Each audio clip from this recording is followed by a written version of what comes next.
The rain came down in sheets, hammering the roof of our Seattle townhouse like it wanted to break through. I stood frozen in the living room, my phone trembling in my hand, Margaret's text glowing like a curse. Leave now. Losers don't belong. Here. The words sliced through me, sharper than the storm outside. My breath caught ragged as I read them again, hoping I'd misread. I hadn't. My mother-in-law had just declared war, and I was standing in the wreckage of my own life. I'm Lyria, 36, mother to Liam, and until yesterday, a senior analyst at a tech firm that chewed up my days and spit out my nights. I'd poured 10 years into that company, late nights coding, early mornings pitching, all for a sterile HR meeting where they didn't even look me in the eye. We're restructuring, the manager had said, sliding a severance packet across the desk like it was a consolation prize. No thank you for the years I'd given them, no nod to the projects I'd saved from collapse. Just a number on a list erased in 10 minutes flat. I hadn't told anyone yet, not Ethan. My husband, not Liam, my 8-year-old son, not even my best friend Claire. I didn't tell them about the software startup I'd built in secret. Quiet empire humming under the radar, pulling in profits I funneled into a private account. I didn't mention the Oregon coastal cabin, inherited from my grandmother, its deed locked in my name alone. Those were my aces tapped close, because in this house, peace came at the cost of my voice. Silence was my armor, but tonight it felt like a cage. The front door rattled as Ethan stormed in, rain dripping from his tailored coat, his jaw tight with that familiar disdain. Liam trailed behind, his sneakers squeaking on the hardwood, his eyes wide and searching.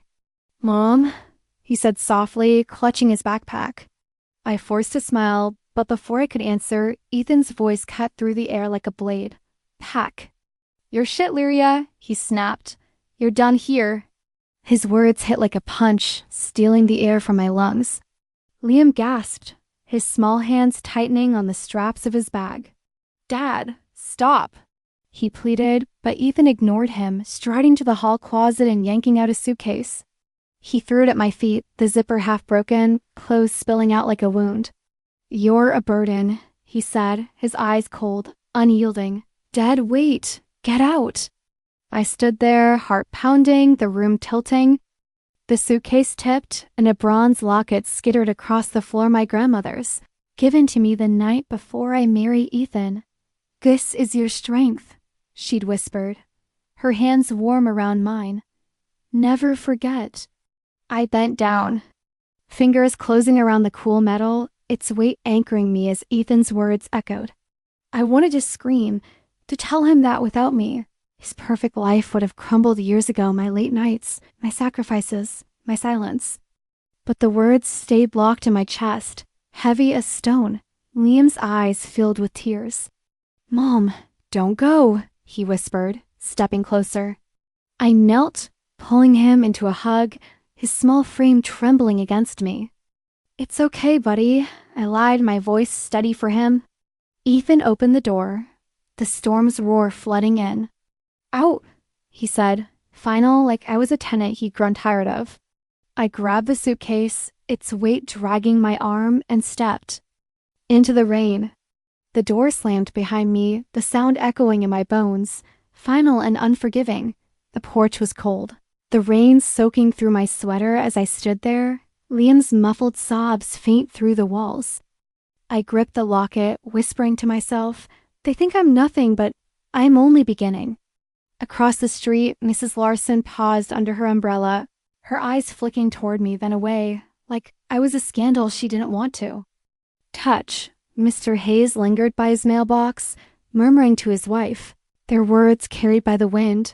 "That's the woman Ethan said tanked her job." Heat rushed to my face, shame and fury twisting in my gut. Ethan hadn't just thrown me out. He painted me as a failure to the whole neighborhood. Liam slipped out the door, his hoodie damp, and sat beside me on the porch steps. His hand found mine, warm and steady, like he was the one holding me. Together. "Mom, don't cry," he said, though his own eyes were wet. I swallowed hard, forcing back the sting in my throat. "I'm not, buddy," I said, another lie we both saw through. He reached into his pocket and pressed the locket back into my palm. Grandma said this keeps you strong, he whispered. My chest tightened, the locket's edges digging into my skin like a vow. Through the window, I heard Margaret's laugh, sharp and triumphant, cutting through the storm. Good riddance, she said, her voice clear even through the glass. She's gone for good. Ethan's voice followed, low and smug. She's too weak to fight back. Always has been. My stomach twisted, nausea rising. They weren't just celebrating my exit, they were planning to erase me, to take everything I built. I imagined storming back inside, screaming the truth, that my startup was thriving, that the cabin was mine, that I wasn't the broken thing they thought. But I knew Ethan would twist my anger, make it proof I was unhinged. Then a shadow moved across the street. Officer Bennett, our neighbor, stepped into the faint glow of a streetlight, his gray hoodie soaked. He wasn't in uniform, but his eyes held a quiet authority. Lyria, he said, voice low. I saw everything. If you need me, I'm here. People notice more than you think. I nodded, my throat too tight to speak. His words settled in me, a small spark in the dark. Liam leaned into me, whispering, "What do we do now, Mom?" I brushed his hair back, my voice soft but sure. "We'll figure it out, I promise." The rain slowed to a drizzle as we walked to my car, the suitcase dragging behind us. I buckled.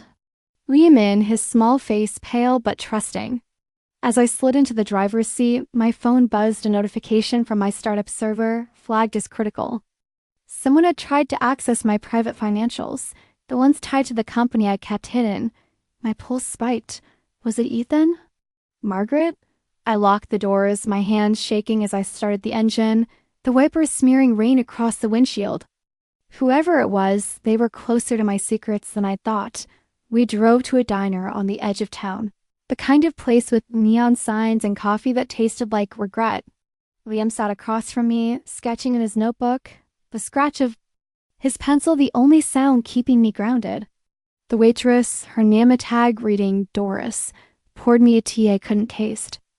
Outside, the city moved on, people laughing, cars honking, lives untouched by the kind of betrayal that had gutted mine. I stared at my phone, the server alerts still glowing. Someone was digging, and I didn't have much time to figure out who. Diner's door jingled, and I looked up to see Claire, my oldest friend, her coat dripping as she scanned the room. Her eyes locked on mine, wide with something between shock and relief. "Lyria," she said, sliding into the booth. I heard what happened. Her voice was soft, but urgent, like she was carrying a secret too heavy to hold. I hesitated, the weight of the day pressing down. Admitting it out loud felt like giving shape to the humiliation, but Claire's gaze was steady, unwavering. "They threw me out," I whispered. "Ethan, Margaret, right after I lost my job. Called me dead." "Wait." Claire's mouth fell open, her hand covering it. "After everything you've done, you practically built their life." I shook my head, the words too heavy to speak. She leaned closer, her voice dropping. "Lyria, you need to know something. My cousin works in HR at your firm. Weeks ago, Margaret called them, said you were unstable, unreliable. They believed her. The world tilted, the diner's fluorescent lights blurring. She called them." I asked, my voice barely audible. Claire nodded, her eyes flashing with anger. "Ethan was in on it. They wanted you gone before you even knew." My mind raced, pieces snapping into place. The cold glances from my boss, the HR manager's rehearsed sympathy. It wasn't bad luck. It was sabotage. I flashed back to a night 6 months ago, Ethan handing me a stack of loan papers for our mansion. "Just sign, babe," he'd said. His smile too smooth. "It's for security." I trusted him, thought it was love. Now it felt like a trap I'd walked into blind. My hands clenched, nails digging into my palms. Claire reached across, her hand warm on mine. "You're not crazy, they want you to think you are, so you'll give up. Don't." Liam tugged at my sleeve, sliding a sketch across the table, a pencil drawing of the Oregon cabin, waves crashing. under a golden sun. For you, Mom, he said, his voice small but sure. My breath caught a flicker of hope sparking in my chest. The cabin, my secret, my sanctuary. They didn't know about it or the startup. Not yet. But that server alert burned in my mind, a warning that my secrets weren't safe. As we left the diner, the rain had stopped, leaving the air heavy with the scent of wet asphalt. I buckled Liam into the car, my hands still shaking from Claire's revelation. That's when I heard a low screech of tires too close. Headlights swerved toward us, a black SUV accelerating through the parking lot. I yanked Liam behind me, my heart slamming against my ribs, as the car veered at the last second, missing us by inches. The driver's face was a shadow, but the intent was clear. Someone wanted me scared or worse yet, I drove us to a cheap motel. On the outskirts of Seattle, the neon sign flickering like a bad omen. Liam fell asleep on the lumpy bed, his sketchbook clutched to his chest. I sat at the small table, the locket in my hand, its bronze surface catching the dim light. My phone buzzed again, another server alert. This time, it wasn't just an access attempt. Someone had tried to transfer funds from my startup's account. My stomach dropped. Ethan didn't know about the company, but he was smart enough to sniff out money. Or maybe Margaret had hired someone to dig deeper. Either way, they were closing in. I opened my laptop, fingers flying as I checked the server logs. The intrusion came from an IP address I didn't recognize, but it was local too close. My startup was my lifeline, the one thing they couldn't touch, but now it felt like a ticking bomb. I tightened security, changed passwords, and sent an encrypted message to my lead developer, warning her to lock down everything. But the fear lingered, a cold weight in my gut. If they found the company, they'd find the cabin. And if they found the cabin, they'd know I wasn't the broken woman they thought. The next morning, I dropped Liam with a neighbor, Mrs. Carter, who'd always been kind. "Be careful, Lyria," she said, her eyes lingering on the bruise forming. On my arm from gripping the suitcase too hard. I forced a smile, the manila folder with my startup's financials tucked under my arm. It felt heavier than it should, like it carried the weight of every lie Ethan and Margaret had told. I drove to the courthouse, my palms damp as I parked. The brick building loomed, its worn steps a reminder of how small I felt against there. Betrayal dot inside, the air smelled of paper and polish, the quiet broken by the shuffle of shoes. I approached the clerk, sliding the folder forward. "I need an injunction," I said, my voice steadier than I felt. "To stop any sale of properties in my name." The clerk, an older woman with sharp eyes, studied me over her glasses. "You're sure?" she asked like she could see the storm in me. I nodded and she stamped the papers, each thump a small victory. "Good luck, ma'am," she said, handing me the official copy dot as I turned to leave. Ethan's voice echoed down the hall, sharp and furious. "You've got to be kidding me." He stormed toward me, Margaret's heels clicking behind him, their lawyer Victor trailing with a smirk. Ethan pointed, his eyes burning. "You have no right." I held up the injunction, my voice calm but cutting. "Actually, I have every right." Margaret stepped closer, her face flushed. "This changes nothing, Lyria. You're still nothing." I met her gaze, unblinking. "Maybe, but I'm nothing you can't touch anymore." The hallway froze, their confidence cracking. Victor scoffed, but his eyes betrayed uncertainty. Margaret's lips parted, but no words came. I turned and walked out, the late morning sun warm on my face. For the first time in days, I could breathe. But as I reached my car, my phone buzzed a text from an unknown number. "Sign the papers or you'll lose more than your house." My blood ran cold. I glanced around, the parking lot empty except for a black SUV idling at the far end. Its driver, hidden behind tinted glass. The same car from the diner? I couldn't be sure, but the threat was real. I drove away, my hands tied on the wheel, the locket heavy in my pocket. Ethan and Margaret thought they'd broken me, but they only lit a fire. They didn't know about the startup, the cabin, or the fight I was ready to bring.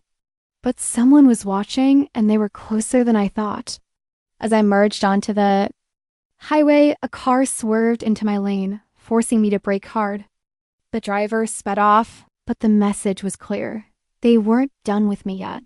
The motel room smelled of stale cigarette smoke and desperation, the kind of place where dreams go to die under flickering fluorescent lights. I sat at the edge of the bed, Liam's soft breathing the only sound keeping me from unraveling. My phone lay beside me, the anonymous text still glowing. Sign the papers, or you'll lose more than your house. My fingers trembled as I gripped the bronze locket, its edges biting into my palm. Ethan and Margaret thought they cornered me, but they didn't know I was already planning my counterstrike. The manila folder on the nightstand held my weapons proof of my startup, the Oregon cabin, and now Claire's evidence of their forged signatures. But the black SUV in the courthouse parking lot lingered in my mind, a shadow that felt too close, too real. I'm Lyria, and I'd spent years swelling my voice to keep the peace. But tonight, with Liam asleep and the city's hum faint through the thin walls, I felt something shift. Silence wasn't surrender anymore, it was a blade, sharp and patient, waiting for the right moment to cut. I opened my laptop, the screens glow harsh against the dim room. The server logs from my startup showed another intrusion attempt, this one bolder, trying to reroute funds to an offshore account. My heart pounded. Whoever was behind this knew more than Ethan or Margaret should. I tightened the firewalls, my fingers flying across the keys, but the fear gnawed at me. If they cracked my company's security, they'd find the cabin. And if they found the cabin, they'd know I wasn't the broken woman they painted. Neat as Dot the next morning, I left Liam with Mrs. Carter, her warm smile a small comfort. "Stay strong, Lyria," she said, her eyes lingering on the tension in my shoulders. I nodded, clutching the folder as I headed to my car.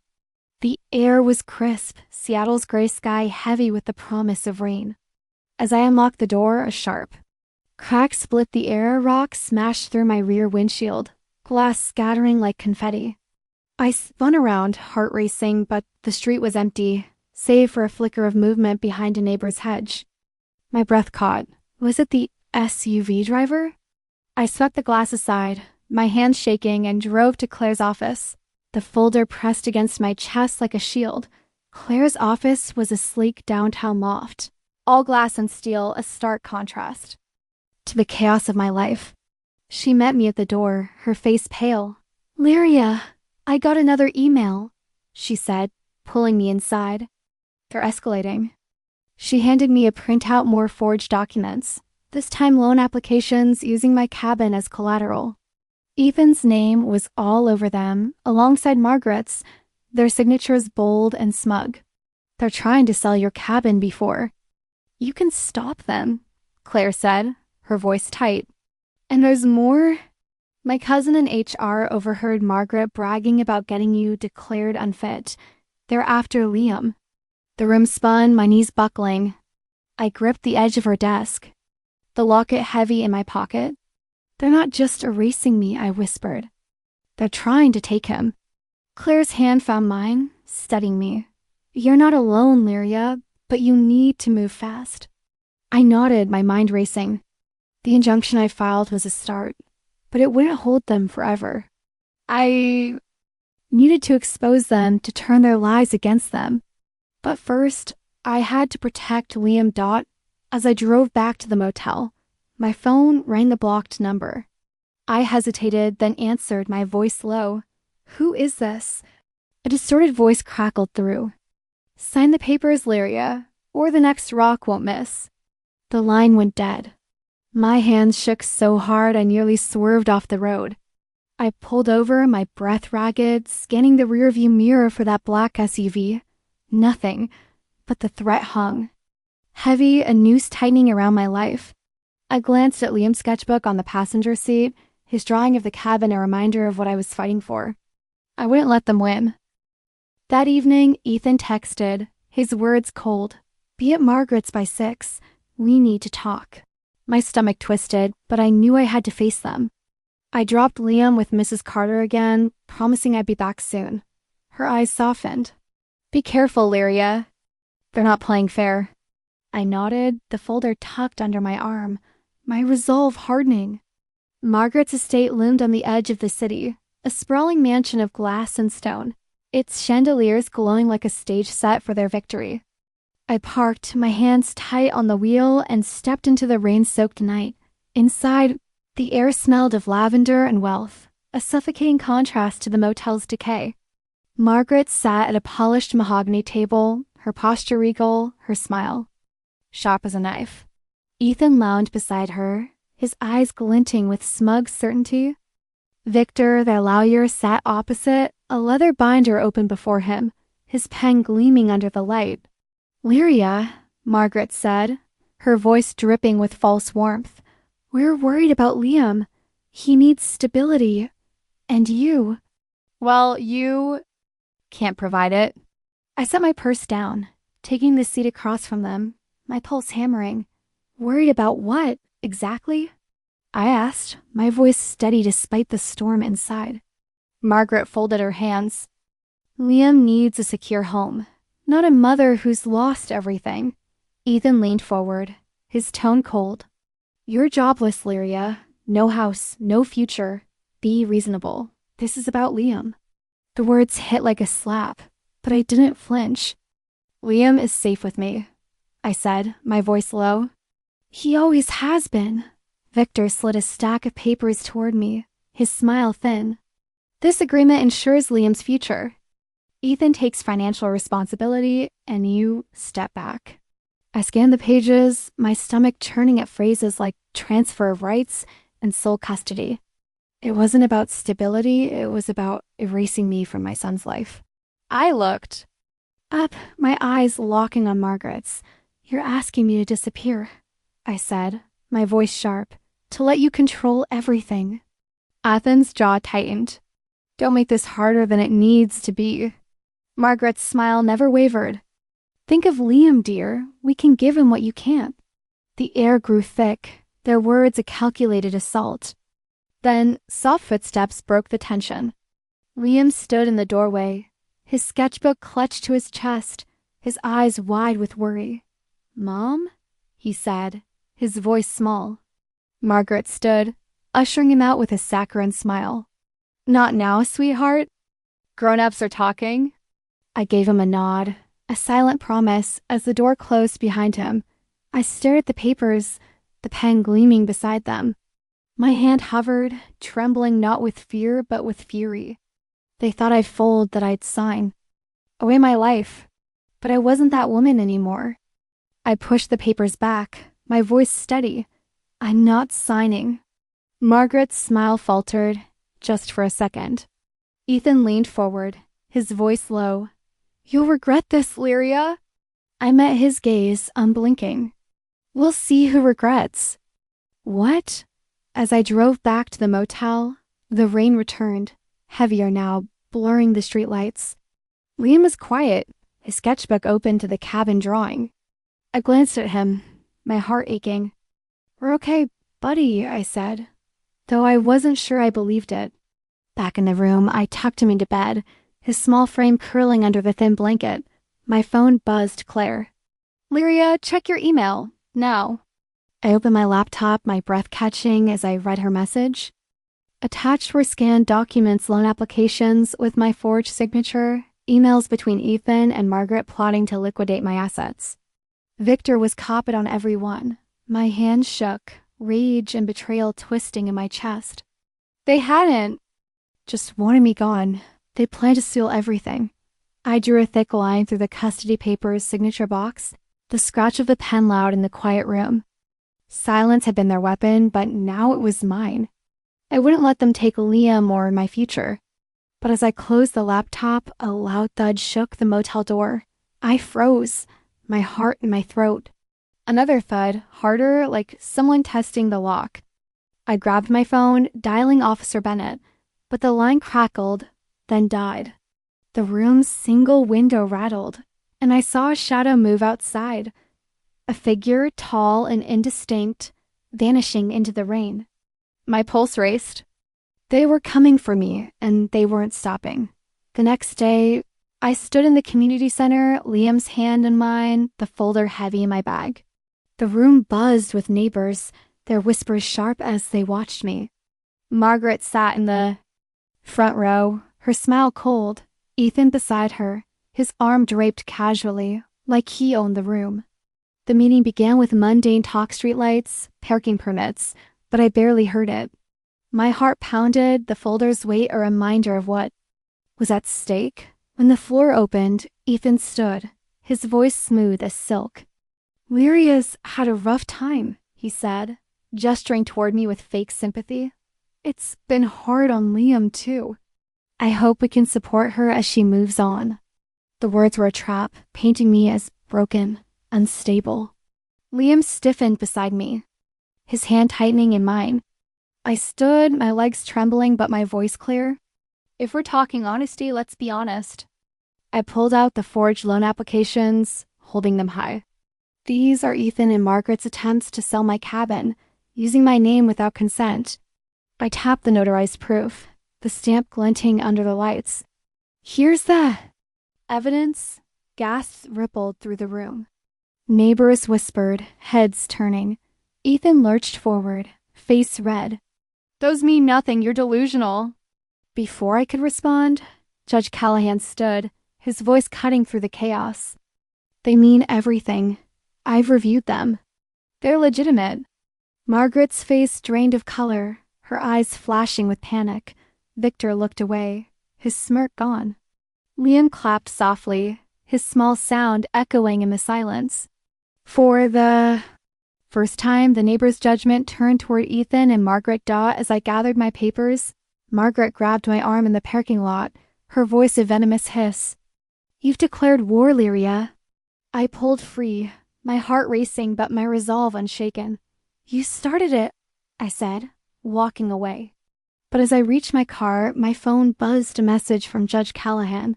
"Ethan's filing for custody. They're preparing false claims." "Be ready." My stomach twisted. The war wasn't over, it was just beginning. In the courtroom days later, the air was thick with tension, the polished wood gleaming under harsh lights. Ethan sat across the aisle, his suit crisp, Margaret beside him, her smug smile unwavering.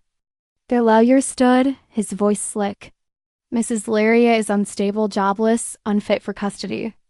I rose, my hands steady as I slid my folder across the bench deeds. Bank statements, proof of my startup, the cabin's title. "I may have lost my job," I said, my voice clear, "but I've never stopped providing for Liam." "The courtroom," murmured Margaret's face paling. Judge Callahan studied the documents, then looked at Ethan. "You tried to strip this woman of her dignity. You won't take her child." He banged his gavel. "Full custody to Mrs. Lyria. Supervised visitation. For Mr. Ethan." The words washed over me, a tide breaking years of silence. Ethan stormed out, Margaret muttering curses no one heard. That evening, Liam and I drove to the Oregon cabin, the ocean glinting gold under the setting sun. We planted flowers in the yard, dirt smudging our hands, laughter filling the air. "This is home, Mom," Liam said, his smile wide. I pulled him close, the locket warm against my chest. They tried to bury me, but I was the roots, growing stronger in the storm.